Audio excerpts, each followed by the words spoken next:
Do you agree with some of these new plans to go directly to the homeowner and help them? I think it's high time. I think that one of what's been driving the crisis is the declining home values.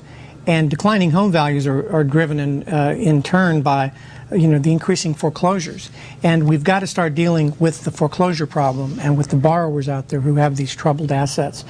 And that's complicated because as you know, a lot of these mortgages, it used to be you went to a bank, you got your mortgage, they have your mortgage, you pay them, and you have your mortgage that way. Now, of course, that mortgage has been resold and diced and sent into a mortgage pool and bundled up. And so now when a homeowner's in trouble and they go to their service provider and say, I want to work this out, I want to stay in my home, I can afford something, but I cannot afford this current mortgage, the mortgage service provider will attempt to modify their loan for them, but at the same time they start the house down a foreclosure track because they're usually required to do both at the same time.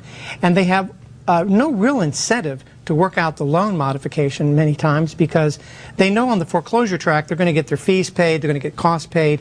On the loan modification, it takes imagination, it takes some working with the people one-on-one, it takes a lot of time, and plus you've got investors out there that might not like the fact that you're redoing their investment for them. So the government has stepped in to try to encourage this by providing new incentives for mortgage service providers to modify loans and not push them into foreclosure. It's one thing to announce this program, it's something else to start implementing it.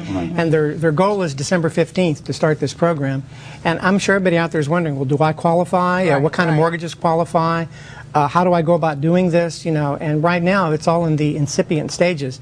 And they've got a lot of work to do between now and December 15th to get this thing going. What they have to be careful about is mortgage service providers, again, they have this dual track that they go down. While they're talking to you and modifying your mortgage and trying to work it out, they're pushing you into there's a foreclosure going down the other track. And you've got to be careful that, because we have story after story about people that were just within days of getting something worked out. Their property gets foreclosed. If you're in foreclosure and you get things worked out in time, you can stop the foreclosure. What's not included in this provision is any kind of moratorium on foreclosures while the loan modification process is going on, which is why the homeowner has to be careful that they don't let the foreclosure thing get out of hand. Wow.